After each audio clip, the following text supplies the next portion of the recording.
You stir in the darkness long before the sun rises, though you never needed an alarm. The monastery bell, heavy and iron, waits to shake you from what little rest you managed. Even before it tolls, you feel the cold stone pressing against your bones. The straw mattress beneath you is thin, filled with husks that poke through the fabric and scratch your skin. The chill has crept into your limbs during the night, and though you clutch your rough woolen blanket, it has not been enough. When you open your eyes, all you see is shadow, deep blackness, broken only by the faintest outline of the narrow wooden beams of your cell. Your room is no larger than a cupboard. A small wooden cross hangs on the wall, and below it, a chipped clay basin rests on a shelf. The air smells faintly of dampness and old smoke, the lingering scent of last night's candles. You rise slowly, because even the act of moving in these pre-dawn hours feels heavy, as though the darkness itself weighs on your chest. The first sound you hear is not the bell, but the rustling of your fellow brothers.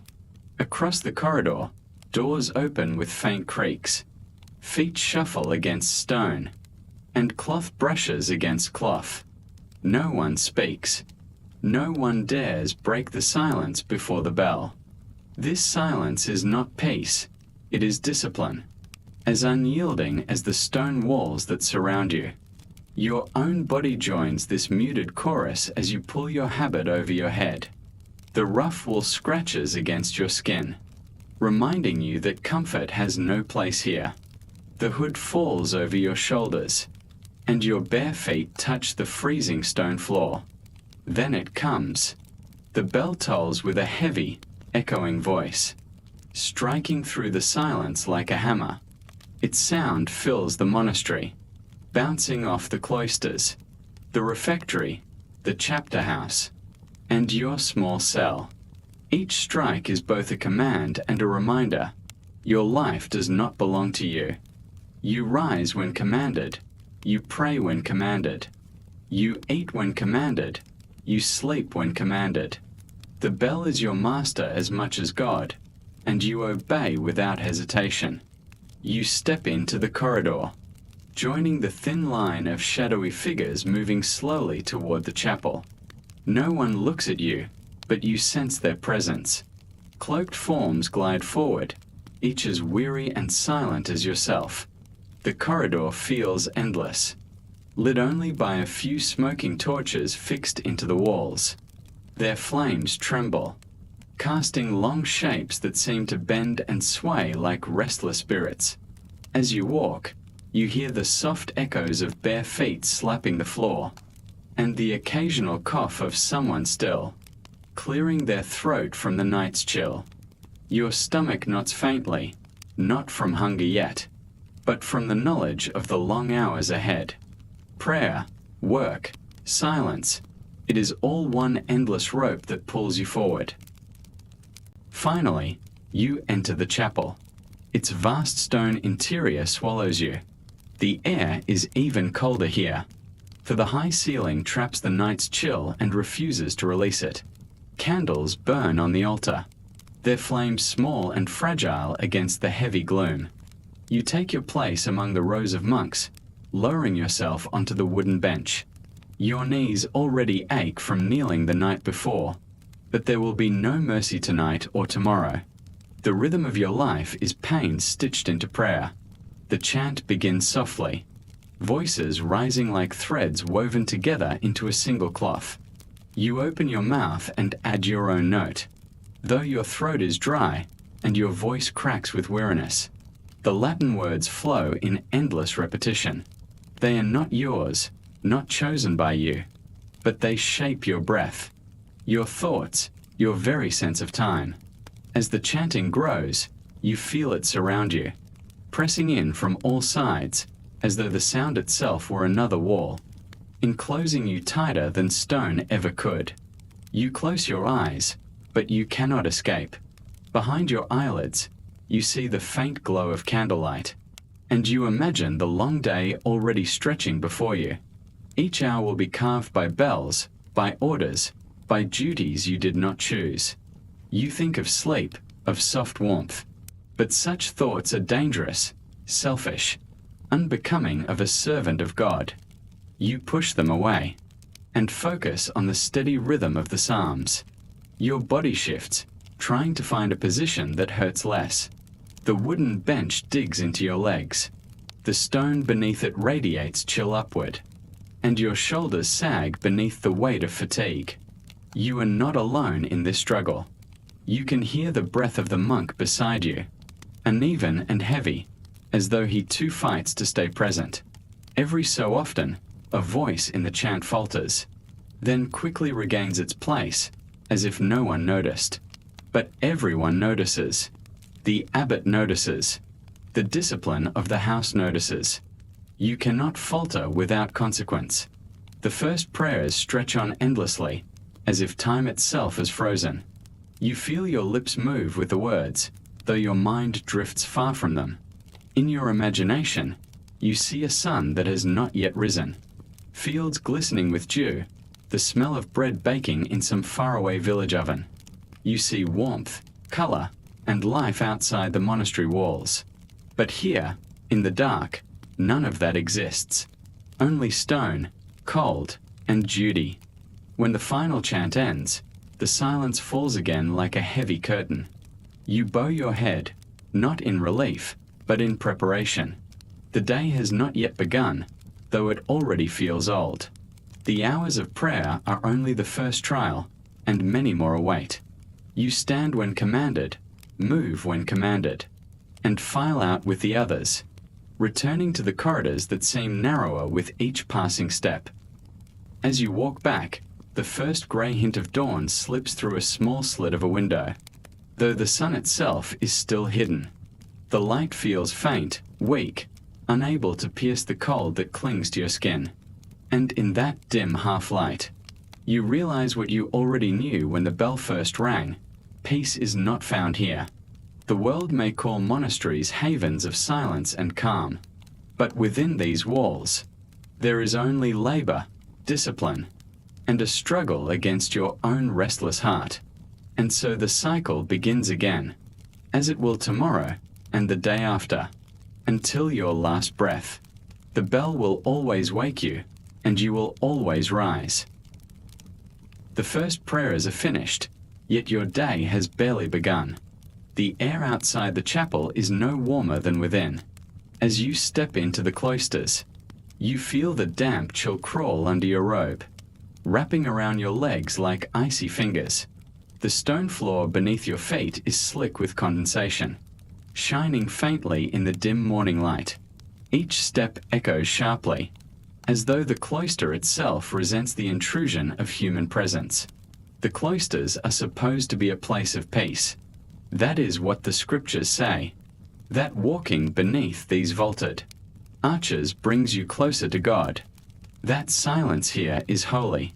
Yet the silence is not serene. It is oppressive. It bears down on you, thick and suffocating, magnifying the smallest sound. A cough from a fellow brother reverberates like thunder. A sandal scraping stone resounds like the snap of a whip. Your breath clouds in the air. You pull your robe tighter, though the wool offers little protection against the raw dampness. The walls themselves seem to sweat, their stones perpetually moist, a reminder that time here is not measured in warmth or comfort, but in endurance. The cloisters circle the inner courtyard, their open arches letting in the sharp morning air. A weak dawn filters through the openings, but it is pale and colorless, giving no comfort. You walk with the others, a slow and measured procession, each monk careful to maintain the silence. There is no idle talk, no greeting, no laughter to soften the march. You are not men here. You are shadows moving in rhythm, swallowed by stone and discipline. In the center of the courtyard, grass shivers under a thin glaze of frost. A stone fountain sits in the middle, but the water is stagnant, rimmed with a thin layer of ice. You glance at it as you pass, and the sight of frozen water deepens the ache in your bones. If the fountain cannot flow freely, how can you? Yet you turn your gaze back to the path. Quickly, lingering. Too long on anything can invite suspicion of distraction. Around you, the cloister arches rise like ribs, as if you are walking inside the skeleton of some vast, ancient creature. The vaulted ceiling soars above, carved with patterns you barely notice anymore. Once, when you were new, you may have marveled at their beauty, the delicate chiseling of saints and vines etched into stone. Now, those details are just another part of the prison, as familiar and unchanging as the beat of the bell. Your feet are already sore. The sandals offer no cushion against the unyielding floor. Each step presses the stone into your flesh, and though the path is not long, it feels endless when you know it must be walked again and again, at appointed hours, for the rest of your life. You cannot escape this loop. The cloisters will always lead you back to where you began, an eternal circle without release. A faint sound draws your attention. Far above, a bird has perched on one of the outer arches, its song sharp and sudden in the still air. For a heartbeat, the music feels like freedom, but it is gone as quickly as it came, swallowed by silence, and you feel the weight of discipline settle back over your shoulders. The bird can leave whenever it wishes. You cannot. You glance at the faces of the other monks. They are pale, weary, lined with shadows of sleepless nights. Their eyes are fixed forward, avoiding contact, each lost in his own struggle against the silence. They may seem calm, but you know that beneath their lowered gazes lies the same restlessness that burns within you. The cloisters demand obedience, but they cannot kill the quiet rebellion of thought. The abbot's figure passes through the corridor ahead, his robe darker and heavier than yours. He walks with slow authority, each step deliberate.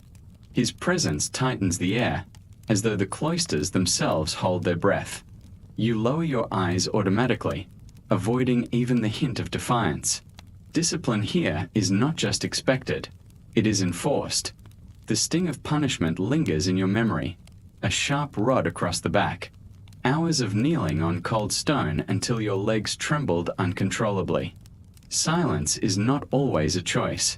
The morning light grows slightly stronger, though it never warms.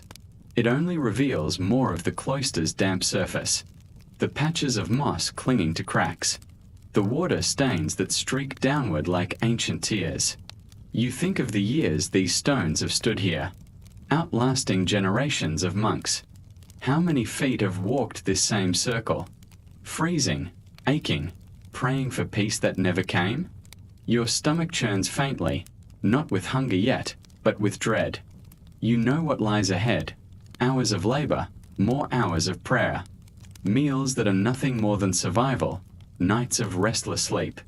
The cloisters are only a passage, but they represent everything: duty, obedience, confinement.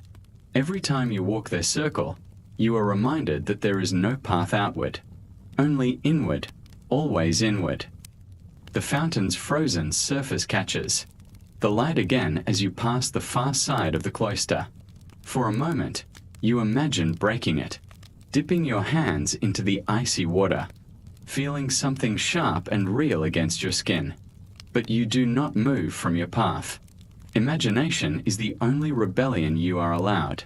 As the line of monks curves back toward the chapel door, you feel the walls tightening around you. The cloisters are not just stone, they are the monastery itself, the bones of your life. And as you move beneath their arches, you realize that peace is not found in their silence. What you walk through each day is not a sanctuary but a cage. The bell tolls again, its sound crashing through the corridors, announcing the next duty. You bow your head, your body turning with a line of monks as if pulled by invisible strings. The circle closes, the silence deepens, and the cloisters claim you once more. The cloisters empty into the chapel once again, as though you have never left. The bell has commanded you, and so you return, your body pulled back into the echoing hollow of prayer. The stone benches are cold against your knees as you settle into place. Around you, the other monks fold themselves into the same stiff posture, their faces set, their eyes downcast. The air is heavy with incense that never seems to fade, a sharp and cloying smoke that stings your nostrils and clings to your robe. Then the chanting begins.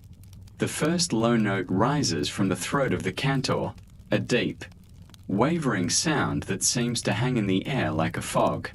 One by one, the voices of the brothers join in, weaving together into a single tone that stretches endlessly, without pause, without relief.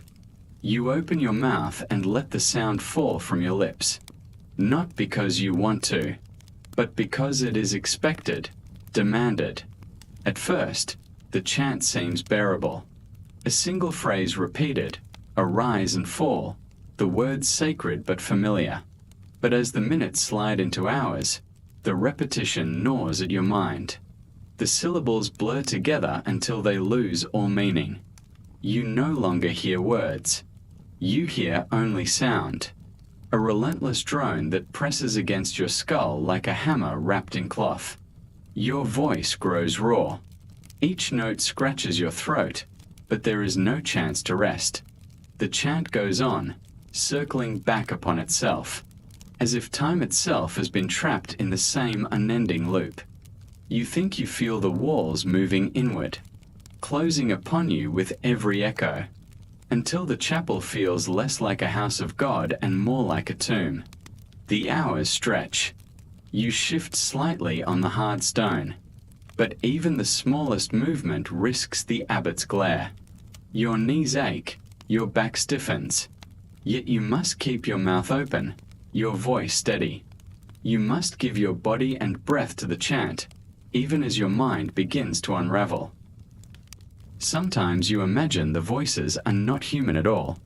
They are a river, a stream of sound that pulls you under. You feel yourself drowning in it, struggling to surface. Yet the weight of the drone drags you deeper. Your thoughts scatter, broken apart by the repetition. And you wonder if this is what eternity feels like, not peace, but monotony stretched so far it crushes the soul. The candles burn low, their flames quivering in the draught from the door. Wax drips down their sides in slow, endless streams, as though time itself has slowed to their pace. You glance at them, desperate for distraction, counting the drops to remind yourself that moments are still passing, that the world outside the chant still exists. Around you, the monks chant with the same dull determination. Their faces are blank masks, their mouths opening and closing in rhythm, eyes glazed as if emptied of thought. You wonder if they feel what you feel, the creeping numbness, the gnawing frustration, or if they have surrendered completely, their minds washed away by years of the same sound. Perhaps they no longer resist. Perhaps they have become the chant itself. The incense thickens, making your head swim. You feel lightheaded, your vision blurring at the edges. For a brief instant, you think you might fall, collapse onto the cold stone, let the chant carry on without you. But you do not. You force yourself upright, because weakness is punished. You remember the sting of the rod, the silent disappointment of the abbot, the whispered prayers of penance that last deep into the night. Better to endure, better to suffer in silence. You try to focus on the words again, to anchor yourself in meaning. They are sacred words, after all. Prayer is meant to draw you closer to heaven, but they slip through your grasp. They are no longer prayers, they are noise, stretched and hollow. Your lips move without thought, repeating sounds you no longer understand. The light outside changes, though you cannot see it directly. A faint shift in the color seeping through the stained glass windows tells you that the morning is crawling onward.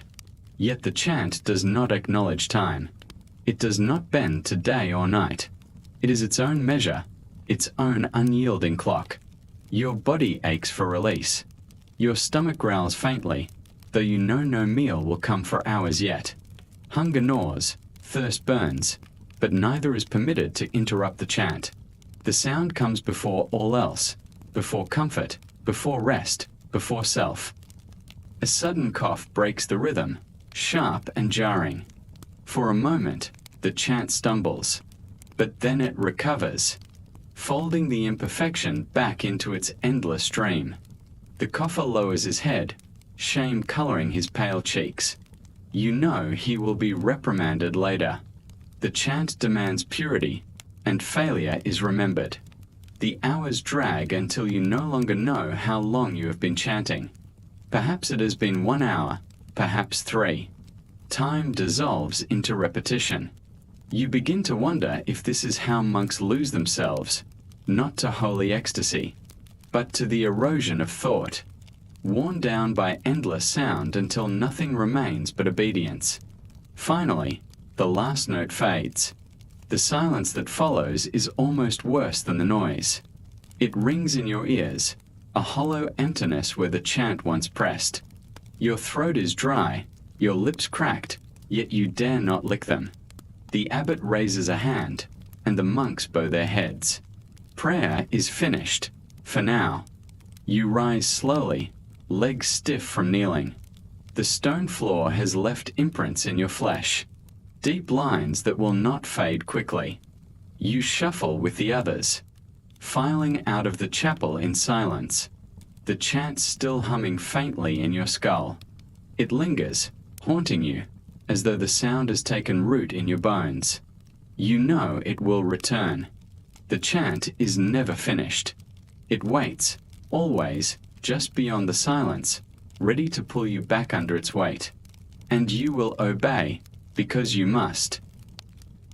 When the bell finally rings again, it is not for freedom but for food. And even this, you quickly learn, is no escape. You file into the refectory with the other monks, your steps echoing on the flagstones, the smell of smoke and boiled grain drifting weakly from a kitchen. Hunger gnaws at you, sharp and insistent after the long hours of prayer. Yet you already know that what awaits will not satisfy. The refectory is a long, bare hall, its high roof darkened by smoke from years of fires. A single row of wooden tables stretches down the center, their surfaces scarred by knives and time. At each place, a simple wooden bowl and spoon lie waiting. There are no decorations, no warmth, only the cold echo of voices and the shuffle of sandals on stone. You take your seat in silence, eyes lowered. No words are permitted here. Even meals are bound in ritual, every motion dictated by rules. You cannot look about, cannot speak, cannot even eat until the abbot signals. Around you, the others fold their hands, waiting as still as statues.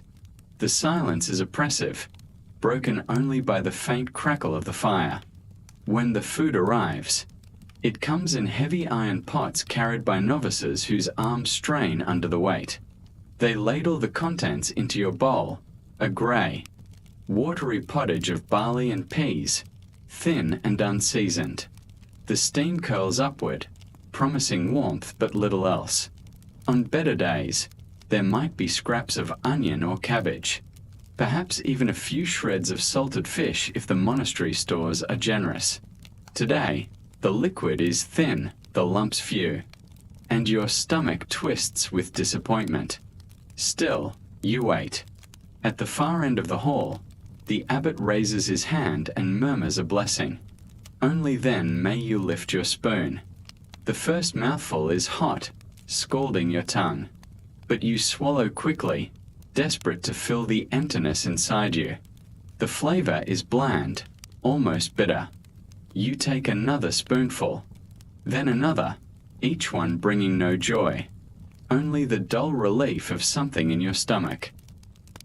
The meal is eaten in silence, except for one sound, the steady, droning voice of the lector. A young monk stands at a lectern, reading aloud from the scriptures while the rest of you chew. His words fall like rain on stone, constant and unbroken, a reminder that even eating must be turned into prayer. You listen, or at least you try, but hunger drags your focus back to your bowl. You scoop each mouthful carefully, not daring to waste a drop. Beside the pottage lies a hunk of coarse black bread, heavy and hard. You break off a piece, its crust flaking into crumbs that scatter across the table. The bread is dense, sour with the taste of rye. You chew slowly, your jaw aching with the effort, and swallow with difficulty. Sometimes the bread is stale, baked days earlier, and your teeth scrape against its stubborn resistance. Still, you eat it all. Waste is a sin. On fasting days, and there are many, the meals are even more meager. A bowl half filled with pottage, a sliver of bread, a single ladle of thin ale or watered wine. Your stomach protests, your body weakens, but you accept it in silence. Hunger itself becomes part of the discipline, a test of your devotion. Yet it is not hollowness you feel, it is emptiness, a hollowness that aches inside you long after the meal has ended. Once in a while, the monotony is broken by small mercies. At the height of summer, fresh vegetables from the monastery garden, turnips, beans, carrots, find their way into the pot, and the broth tastes richer for a fleeting day. On feast days, a bit of meat might appear, salted pork, stringy and tough, but so rare that it feels like treasure. On these rare occasions, you savor each bite, knowing it will not come again soon. But today is no feast. Today, like most days, the food is little more than survival. You eat until the bowl is empty, scraping the bottom with your spoon to catch every last drop. You glance at the novices, who collect the empty pots and bowls, carrying them back to the kitchen with weary steps. Their eyes are downcast, their arms trembling under the weight of iron. You know they will eat last, whatever scraps are left. When the meal is finished, the abbot raises his hand again, and the hall falls still. You bow your head for another blessing, thanking God for the food, even as your stomach complains it has had too little. Gratitude is required, no matter how small the portion, no matter how bitter the taste. Then, just as silently as you entered, you rise and file out of the refectory. The bowls are cleared, the fire burns low, and the hall empties once more. Behind you, the lector closes his book, his voice finally falling silent. But the words he spoke linger in your ears, mingling with the memory of the thin pottage and hard bread. Your hunger is not gone. It never is. It lies quietly in your belly, waiting to grow sharper as the hours drag on. And you know you must endure it, as you endure everything else. For there will be no relief, no feast, no comfort. Not for you. Not here. The bell will call you again, back to work, back to prayer, back to the endless cycle. And when it calls you again to eat, the same bowl of grey broth, the same stale bread, the same silence will be waiting. You leave the hall with the others, your stomach only half filled, your mind clouded with the taste of bitterness. You wonder if monks ever dream of food, if their sleep is haunted by feasts they will never touch. You wonder if, when you lie down at last, your belly will rumble loud enough to wake you. But you say nothing. You think nothing. You bow your head, and you walk, because that is what is required. When you step out of the refectory, there is no pause, no time to linger. The bell does not give you space to rest, only to shift from one form of discipline to another. Your belly is still half empty, your mouth dry with the taste of stale bread. But already you are walking toward the work that awaits. The monastery is not a place of leisure. Its walls, its cloisters, its gardens, every stone exists because of labor, and every monk is bound to contribute. You are assigned to the fields today.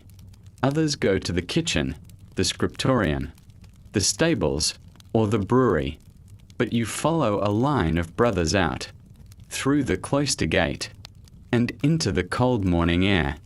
The sky is heavy with clouds, promising rain. The earth smells damp and raw, and your sandals sink slightly in the mud as you walk. You carry no tools of your own. Everything is communal here, and you will take what is given. When you arrive at the worksite, the fields stretch beyond the stone walls of the monastery, a patchwork of tilled earth bordered by hedgerows. The soil is dark, clotted, heavy. Much of it has been turned by hand, for ploughs are scarce, and animals for pulling them even scarcer. Monks wield hoes and mattocks instead, their backs bent, their shoulders straining. You take your place among them, lifting the handle of a wooden hoe, feeling the rough grain of it beneath your palms. There is no speaking. Rule demands silence. Your thoughts must be prayer even as your body labors. The only sounds are the scrape of iron on soil, the grunt of effort, the soft rustle of robes in the wind. A crow caws overhead, its cry startling in the quiet. You lower your eyes again and drive the hoe into the earth. The work is relentless. The soil resists you, clinging and stubborn, and each strike jolts your arms. Your back begins to ache, your breath quickens. Sweat prickles at your brow despite the chill. Yet you cannot slow, cannot falter, for the others labor steadily beside you, and weakness is noticed. You force your muscles to keep moving, to lift and strike, to turn the clods until the field lies broken and ready for seed. Time stretches thin. Hours pass like shadows crawling across the ground.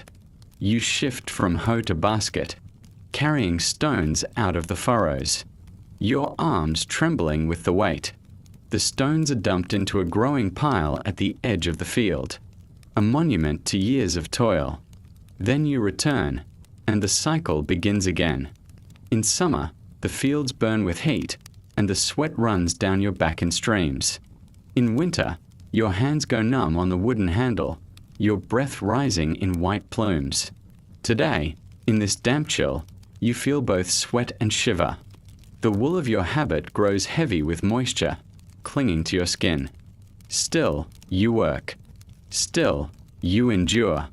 When the abbot or one of the priors walks through the fields, you straighten, but do not stop. Their eyes scan every movement, their silence as heavy as a whip. The rule of obedience demands that no task is beneath you, no labor too small or too great. A monk is servant to all. At times, you are sent not to the fields but to the garden within the cloister, where herbs grow in neat rows.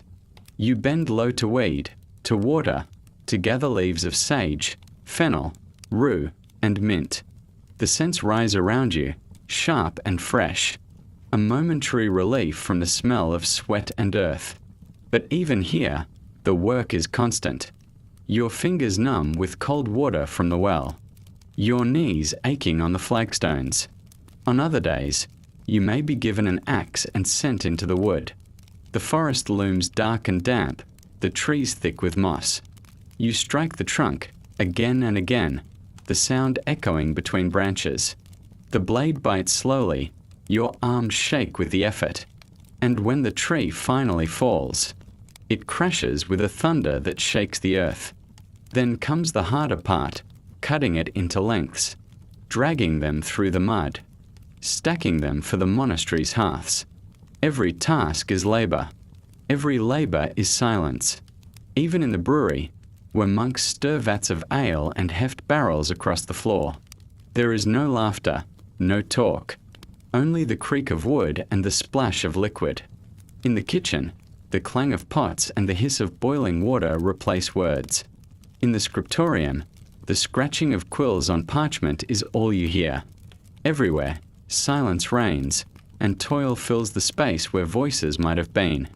And yet, in that silence, your thoughts do not always stay fixed on prayer. As you drag another basket of stones, you think of warm hearths, of bread thick with butter, of voices raised in song. As you bend over the earth, you think of freedom, of walking where you wish, of speaking when you please. Such thoughts come unbidden, sinful as they may be. You try to push them away, but they return again and again, with every ache in your back, every blister on your hand. The day drags on, marked only by the bell in the tower. It calls you from field to refectory, from refectory back to work. Its toll endless, inescapable. You measure your time not in hours but in tasks. This furrow turned, this basket filled, this log split. The sun slips across the sky unseen, hidden behind grey clouds. You know only that your arms grow heavier, your legs more leaden. By late afternoon, you are hollowed by fatigue. Your hands throb with pain, small cuts stinging in the cold air. Your back feels twisted and raw. Still, you labour on, because the rule demands it. Work is prayer. Work is penance. Work is salvation. That is what you are told, what you are meant to believe. At last, when the bell tolls again, you lay down your tool. The field is darker now, the air sharper with evening chill. The piles of stones are larger, the furrows deeper. But the work is never truly done. Tomorrow it will begin again, just as it did yesterday, just as it will every day after. You trudge back toward the cloister with the others, silent, weary, your habit caked with dirt. The monastery rises before you, its walls grey against the sky. Inside waits another round of prayer, another meagre meal, another night of uneasy sleep. You know that when dawn comes, you will walk these same steps again. And as you lower your head and cross the gate, you wonder how many lives can be spent this way, how many years can be carried on backs bent in silence. After the toil of the fields, you are sometimes sent to the scriptorium, that long chamber where words and prayers are coppered into permanence. To outsiders, it might seem a place of peace, quiet, scholarly, filled with the scent of ink and the glow of candles, but once you sit at the desk, you discover that it is its own kind of prison. The room is cold, for fires are dangerous near parchment and ink. Tall, narrow windows let in only thin shafts of daylight, and in winter the light fades quickly, leaving the chamber dim even at midday. You wrap your habit closer around you, but the chill still seeps into your bones. Your fingers grow stiff, your breath fogs faintly before your face. Yet you must bend to the task, for the work does not wait. Your place is at a narrow wooden desk, angled sharply so that sheets of vellum will not slip. The desk is bare save for your knife to trim quills, a small pot of ink black as pitch, and a ruler of bone for measuring lines. Before you lies the parchment, smooth and pale, scraped clean from the skin of a calf. To make one book may cost dozens of such skins, each carefully prepared. You are reminded that every sheet is precious, every stroke must be exact. You take up a quill, the feather of a goose hardened by heat, its nib sharpened to a fine point. You dip it in the ink, careful not to blot, and press the tip to the page. The sound is faint, a scratch, a whisper against the vellum. Letter by letter, word by word, line by line, you begin to copy. The script must be precise, uniform, without flourish or mistake. Each character must look the same as the last, each line evenly spaced. There is no room for creativity, no room for haste. If your hand slips, if ink spills, the page is ruined, and you may be punished for the waste. You lean close, your eyes straining in the dim light, your back curving until it aches. Hours pass this way, with nothing changing except the slow crawl of letters across the page. The silence of the scriptorium is heavy. No one speaks. The only sound is the scratching of quills, the occasional cough, the faint rustle as a page is turned. Candles flicker, their light catching on the gilt of initials painted by the illuminators. Tiny bursts of color amid the sea of black text. Reds and blues and gold shimmer on the page. But your work is mostly endless lines of script, plain and repetitive, like the prayers you chant each day. Your eyes burn. The words begin to blur. You pause only to wipe your quill, to trim it with a knife, to steady your hand. Then you return to the task. Sometimes you are asked not to copy but to correct, to sit hunched over a manuscript and search for errors.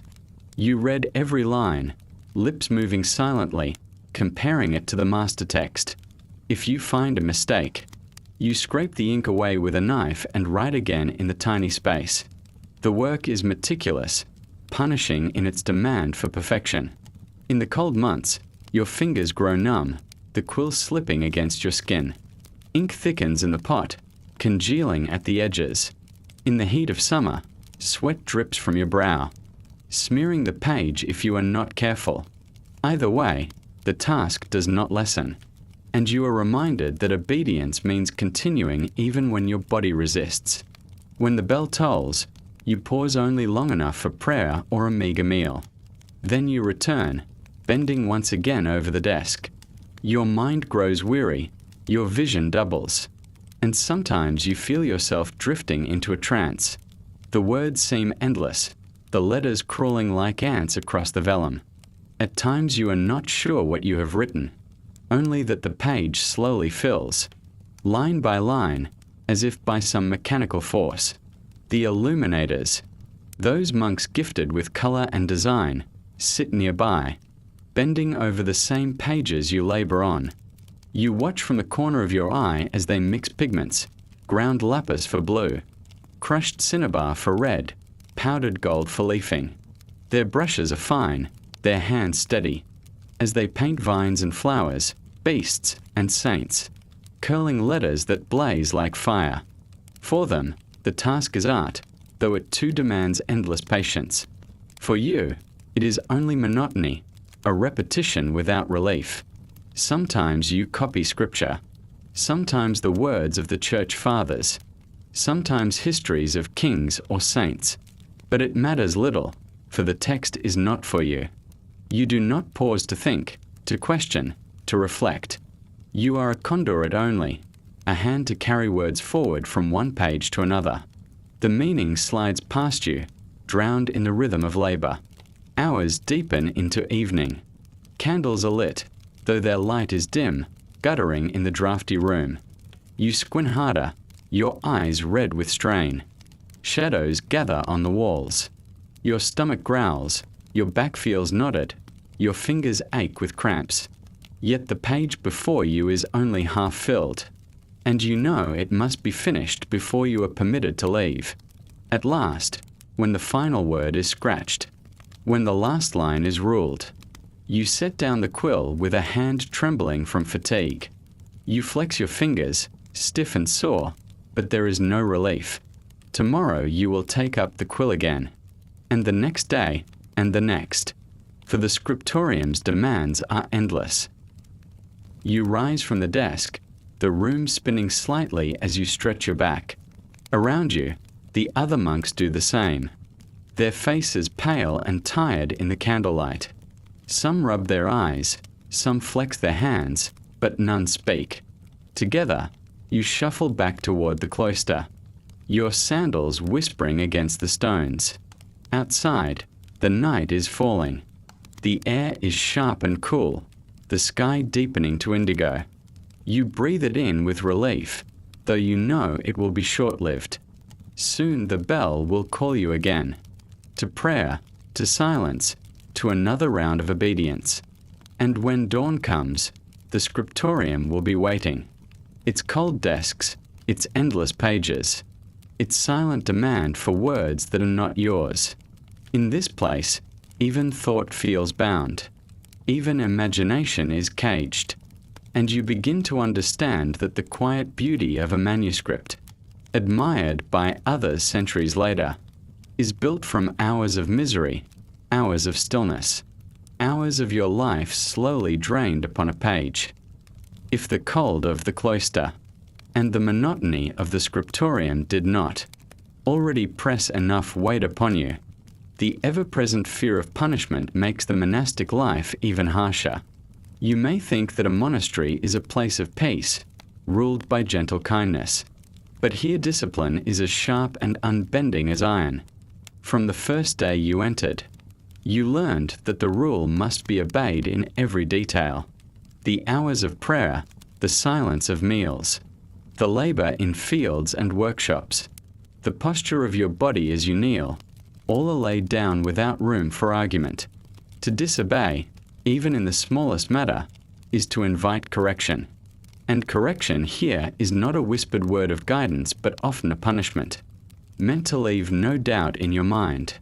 The abbot, stern and watchful, carries the weight of authority like a sword. His eyes sweep across the brothers in chapel, in refectory, in cloister, and you know that he sees everything, who lingers in prayer, who lets his gaze wander, who stumbles over the chant. His word is final. If he believes your spirit needs breaking, he will not hesitate to command it. Some punishments are small, but even these humiliate. If you break silence at an improper time, you may be told to prostrate yourself before the community, lying flat on the cold stone floor while the others step past you. If you forget a line in a psalm, you may be ordered to stand without food at the next meal. If you allow yourself to nod during vigils, heavy-eyed with exhaustion, you may be shaken awake and forced to remain standing through the prayers as a lesson. But harsher punishments exist, and you live in dread of them. The rod, thin and flexible, is kept for those who are repeatedly or who resist correction. To be struck, even as an adult, is not rare within these walls. You have seen brothers whipped across the back until their habits darken with sweat and tears, until their voices cry out though they try to remain silent. Each stroke is a reminder that the flesh must be tamed, that obedience must be carved into the body as well as the soul. There are times when punishment takes the form of isolation. To eat alone, away from the community, is considered shameful, for a monk is nothing apart from his brothers. Yet worse is the silence of being shut away from them, confined to a bare cell with nothing but bread and water. You imagine such a punishment as unbearable, no chant to anchor you, no labor to occupy your hands, only the echo of your own thoughts. Fear becomes a constant companion. It shapes every movement, every word. You take care to bow deeply enough, to kneel quickly enough, to pronounce each syllable clearly. Your body grows stiff with caution. At meals you hold the spoon carefully, never letting it clatter against the bowl, never letting your gaze rise from the table. Even when you feel anger or weariness stir within you, you smother it down, for to let it show is dangerous. Yet the discipline is not only external. You are taught that you must correct yourself, punish yourself, in order to root out sin. You may be commanded to fast beyond the usual times, or to pray longer, kneeling on bare stone until your knees burn. Some monks, eager to prove their devotion, impose penances on themselves, wearing hair shirts that scratch the skin raw, or striking their own backs with cords in secret. You see these practices with dread, wondering if one day you too will be called to such extremes. What makes it most difficult is the uncertainty. At times, punishment seems to fall without clear cause. A brother may be disciplined harshly for a slip you thought minor, while another's mistake is overlooked. You never know when the abbot's gaze will fix on you, when your private failing will be made public. This uncertainty keeps you ever on edge, your heart quickening whenever his shadow passes near. Even outside the abbot's presence, the brothers watch one another. You feel their eyes upon you, weighing your obedience. Some will report a fault, whether out of zeal or rivalry, and so you trust no one fully. In the silence of the cloister, beneath the surface calm, suspicion simmers. It is said that discipline is meant to purify, to make the soul stronger, to teach humility. But to you it often feels like fear without end, a constant reminder that you are never safe, never secure, never hidden. Even in prayer you sense it, kneeling in the dim chapel. your voice rising with the chant, yet your mind half occupied with the thought, am I kneeling straight enough? Am I singing loudly enough? Will someone notice if I falter? Sometimes, in moments of exhaustion, your thoughts grow rebellious. You wonder whether this endless strictness truly brings peace, whether fear can lead to holiness. But you push the thought down quickly, terrified that even your private doubts might somehow be seen, somehow punished. And so you live under a shadow, each day marked not only by bells and chants, but by the constant awareness of discipline. It presses on you as heavily as the walls of stone, as constant as the tolling of the hours. You rise and you bow, you sing and you labor, not only for God, but because you fear the rod, the isolation, the shame. At night, as you lie on your narrow pallet, you sometimes dream of freedom, to speak when you wish, to laugh aloud, to walk without watching how your steps fall. But when the bell wakes you and the day begins again, the dream vanishes, and all that remains is obedience, rigid and absolute. In this way, discipline becomes the air you breathe, and you know that it will not relent, not for a day, not for a lifetime. If you thought that the monastery would offer you moments of quiet rest, you soon discover that silence is rarely empty here. From before the first hint of dawn until long after the sun sets, your days are filled with chanting, not the pleasant kind you might imagine, drifting like a gentle hymn in the air, but endless hours of repetitive, wearying voices rising and falling again and again, until they blur together like the waves of the sea. The bell calls you, always the bell. In the dead of night, when your body aches for warmth and sleep, it summons you to rise. You stumble to the chapel, candlelight flickering, shadows bending across the stone walls, and there you begin, the long, slow chant of psalms and prayers. The words are familiar, repeated so often that they hardly carry meaning anymore. Your lips move, your voice rises, but your mind drifts, lost in the rhythm. You stand, you sit, you kneel, and then again you rise. Your body grows stiff with the repetition. Your knees ache from the hard stone, and your throat dries as you continue to sing. The melodies are simple, monotonous, designed to avoid stirring too much emotion. They are meant to bring calm, but to you they bring only weariness. As the hours pass, you feel time itself stretch and warp. Each chant seems endless, each psalm a mountain you must climb with no summit in sight. You catch yourself counting verses in your head, marking how far remains, and then chide yourself for impatience. Still, you cannot help but feel trapped in an ocean of sound that never ends. The discipline of chanting is strict. You cannot sing too softly, for the brother beside you will hear and report. You cannot falter on the words, for the abbot listens closely. And you cannot allow your gaze to wander, for even a drifting glance is a sign of distraction. You must keep your voice steady, your eyes lowered, your posture upright, even as your muscles protest. Morning comes, and still the chanting continues. After labor in the fields or the scriptorium, you return again to the chapel. Midday prayers, afternoon prayers, evening prayers. At times you feel as though you're entire. Life is nothing but a chain of psalms, stretching from one end of the day to the other. Whatever small tasks you complete in between feel secondary, interruptions to the true work.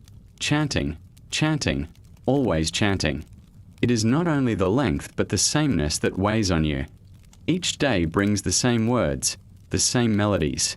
The liturgical year may change the set of psalms, but even then the cycle repeats. You feel as though you are trapped in a circle, endlessly circling the same ground without escape.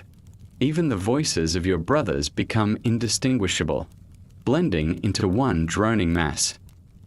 At times you imagine that the chanting might lift your spirit, might carry you closer to the divine, perhaps for a brief moment, when the candlelight catches the gold of the altar. When the voices echo off the vaulted ceiling in a single harmony, you feel a flicker of awe, but it passes quickly, drowned in the monotony. More often you find your mind wandering to the memory of a warm bed, to the taste of food, to the outside world where men speak freely instead of murmuring endless lines of scripture. Fatigue makes it worse. After long hours in the fields, your body craves rest, but the bell calls you again. You drag yourself to the chapel, your eyelids heavy, your voice hoarse.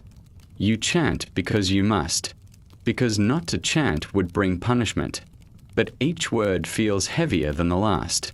Sometimes you feel your knees buckle, your voice falter, but you force yourself on. You notice the toll it takes on your brothers as well. Some sway where they stand, eyes half closed. Some cough, their voices rough from constant strain. A few sing with zeal, but you cannot tell whether it is devotion or simple habit. You wonder if anyone truly finds joy in these endless hours, or if all of you simply endure them. And yet, for all the exhaustion, the chanting never stops. Day after day, year after year, it remains the rhythm of monastic life. The words are meant to praise, but to you they become chains, chains of syllables binding your tongue, chains of melody binding your spirit. Even when you lie in your bed at night, you cannot escape them. The Psalms echo in your mind, phrases repeating themselves as if carved into your memory. You dream of chanting, wake to chanting, lives surrounded by chanting. The sound follows you everywhere, as constant as your own heartbeat. What makes it worse is that you cannot question it. To suggest that the chanting is too long, too heavy, too meaningless would be unthinkable. It is said that the Psalms strengthen the soul, that each word lifts the heart to God. You must accept this, even when it feels like nothing more than an endless droning.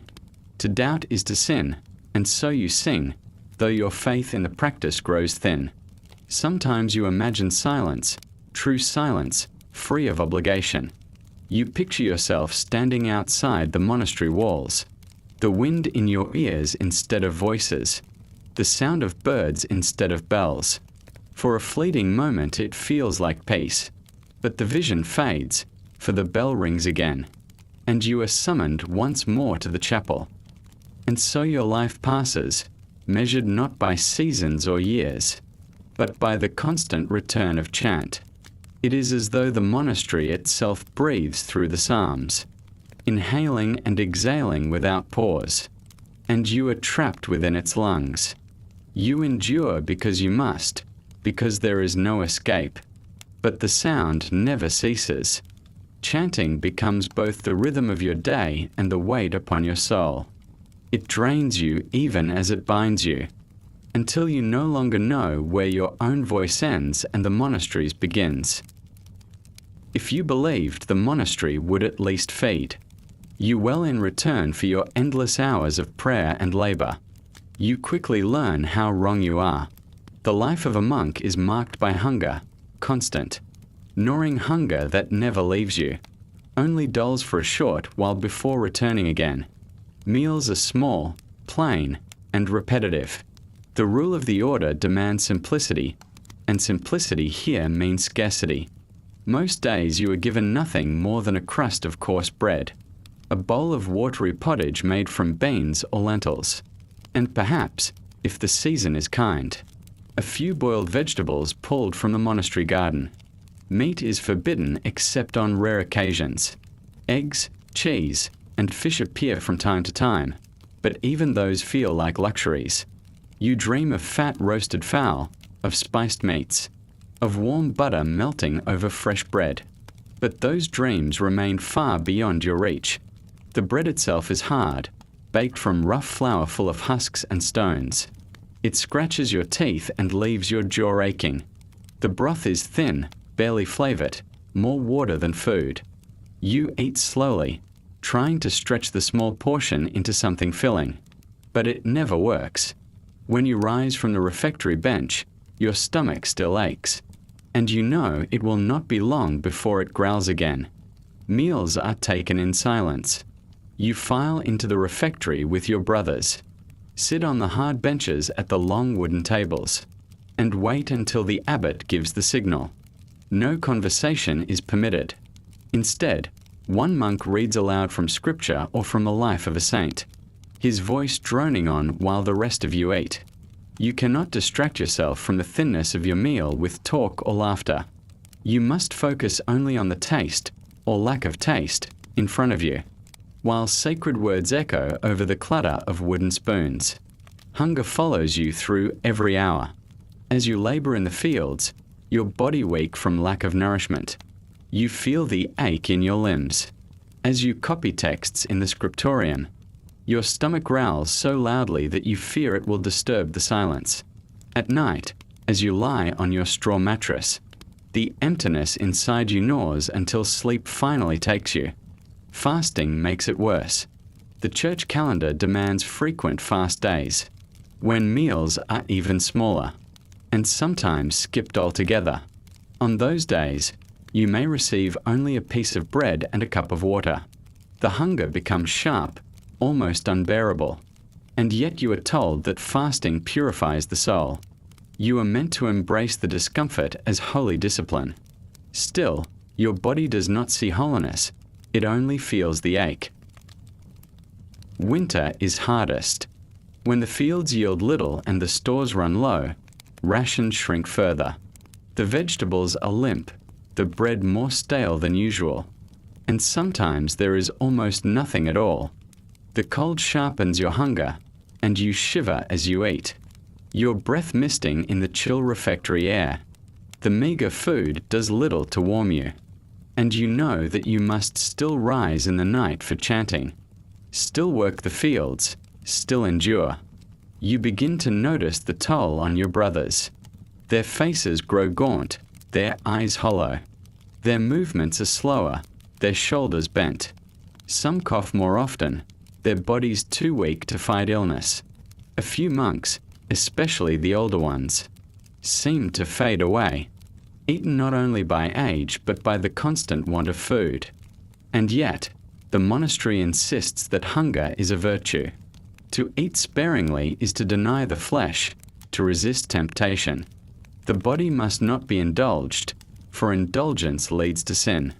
You are told that the saints themselves lived on little, that the angels need no food at all, and so you should strive to live closer to them. But your body does not care for such reasoning. It craves nourishment, and each day denies you. You find yourself thinking often of food, more than you wish. As you work in the garden, you imagine eating the carrots raw from the ground, the cabbages whole. As you walk past the kitchen, the faint smell of boiling beans seems like a feast, though it is plain and flavorless. You dream at night of banquets you will never taste. There are temptations, small and dangerous. Sometimes a monk working in the kitchen steals an extra crust, hiding it in his sleeve. Sometimes a gardener pockets a handful of peas. These are grave sins, punished harshly if discovered. But the hunger drives men to desperation. You wonder if you too will reach that point, if one day you will risk everything for a single bite more.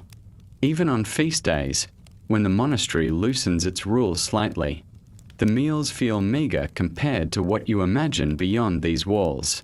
A piece of fish, a bit of cheese, perhaps even a cup of watered wine. It feels grand at the time, but you know it is little. The outside world feasts with abundance while you celebrate with scraps. The silence makes it worse. To sit in stillness while your stomach twists is a torment. You cannot complain, cannot even share a weary smile with your brothers. You must sit upright, eat slowly, and pretend that your small portion is enough. The scripture being read aloud tells you of heavenly rewards, of saints who endured worse. But you wonder how many of them truly went hungry, and how many stories have been polished to inspire you. The constant hunger wears you down. It weakens your body, dulls your mind, and fills your days with longing. You begin to feel that life as a monk is not a path to peace. but a slow surrender to emptiness, not only of the stomach, but of the spirit. You endure because you must, because the rules allow no other way. But deep inside, you know that hunger will be your constant companion, as faithful and unyielding as the bell that summons you to chant. And no matter how many psalms you sing, no matter how many prayers you whisper, the hunger will never leave you. You may have thought that the monastery, for all its strict rules and sparse meals, at least offered comfort in the form of shelter. The stone walls look strong, the cloisters neat, the dormitory ordered. But once the chill of winter sets in, you realize how unforgiving those same walls can be. The monastery was not built for warmth, but for endurance. Your cell is a small, narrow space, barely wide enough for a straw mattress and a wooden stool. The window is no more than a slit in the wall, and glazed, and the wind slips through it easily. In summer it lets in air and light, but in winter it becomes a cruel opening, pouring cold into the room. You stuff rags and straw into the cracks, but it is never enough. The frost creeps along the stone, and your breath hangs in the air as you lie on your pallet, shivering beneath thin blankets. The monastery provides no fire for your cell. Fire, after all, is a luxury, and luxuries are not for monks. Only the kitchen and the cow factory, the warming room, have fires, and even there the flames are small, carefully guarded, and shared by all. Most of your hours are spent away from them. You walk the draughty corridors, kneel in the frigid chapel, and sit in the scriptorium where your fingers stiffen, so much that you can barely hold the quill. The nights are the worst. You rise before dawn for prayers, stumbling from your cold bed into an even colder corridor. Your sandals slap against the stone floor, and the chill cuts straight through to your bones. The chapel feels like an ice cave, its stones leaching away the little warmth your body carries. As you chant, your voice trembles not only from piety but from the shiver that will not leave you. During the day, work in the fields or gardens offers brief relief if the sun is shining. But in winter, the fields are hard, the ground frozen. You chop wood, mend walls, or haul water, each task made harder by the cold that numbs your hands and feet. You look down and see your skin cracked and red, the nails blue from the cold. Sometimes you cannot feel your toes at all, and you fear that frostbite may claim them, though you dare not complain. Your robes are thin, made of coarse wool. They are practical, yes, but far from warm. The wind slips beneath them, bites at your arms and legs, and whistles through the loose sleeves. You huddle into yourself, tucking your hands beneath your sleeves, drawing your cowl low over your face. But the chill always finds its way in. The colors of your clothing, indigo or russet, depending on the dyes available, do. Nothing to hide the fact that the cloth offers little protection. Cold changes everything in the monastery. The food grows even plainer as stores dwindle. The fields yield nothing fresh, and the meals shrink to stale bread, old beans, and whatever salted fish remains in the barrels. The hunger that gnawed at you in warmer months deepens, joined now by the constant cold. You sit in the refectory, hands trembling around your bowl, not sure whether the hunger or the chill will undo you first. Sickness spreads easily in such conditions. The cold weakens everyone's bodies, and coughing echoes through the dormitory at night. A monk shivers beside you, his face pale, his breath shallow, and yet there is little medicine to give, little warmth to offer. Blankets are scarce, and fires are forbidden in the cells. So he must endure or succumb. You realize how thin the line is between survival and collapse. Yet, the rules do not soften. Even in the hardest months, you must rise for prayer in the middle of the night. You must chant in unheated chapels, walk through icy cloisters, and bow your head before the altar while your teeth chatter in your skull. You are told this hardship is good for the soul, that to endure cold is to draw closer to God, who suffered himself. But you wonder whether holiness truly lies in frozen fingers and sleepless, shivering nights. The sound of winter becomes familiar, the whistling of wind through cracks, the crunch of frost underfoot, the echo of coughing in stone halls. Even the bells sound different in the cold, their toll sharper, carrying farther through the still, frozen air. Each time they ring, you know it means leaving whatever meager warmth you have found to step once again into the icy heart of the monastery's routine. Sometimes, as you trudge through the snow-covered cloister, you look beyond the walls. You see smoke rising from distant cottages, where families gather around hearth fires. You imagine them sitting close together, sharing warmth, perhaps roasting meat or sipping hot broth. The contrast is almost unbearable. Inside the monastery, you sit apart, alone in your cold cell, eating stale bread in silence. You are told the world outside is sinful, but in that moment, it seems far kinder than the holiness you endure within. On rare occasions, when the cold becomes unbearable, the monks are allowed to gather in the kale factory. There, a small fire burns, and you huddle close with your brothers, stretching your hands toward the flames. For a short while, you feel human again, warmth seeping back into your skin. But the fire is small, and the room crowded. Soon, the abbot calls you back to duty, and you shuffle once more into the cold. The warmth lingers only as memory. At night, wrapped in your thin blanket, you whisper prayers not for enlightenment, but simply for warmth. You pray that the wind will quiet, that the frost will not creep further into your cell. That morning will come swiftly. Sleep is shallow, broken by shivers. Sometimes you dream of summer, of golden fields and warm sunlight, only to wake to the sight of frost glistening on the stone walls. The cold becomes a companion, as constant as hunger, as relentless as the rules of the monastery.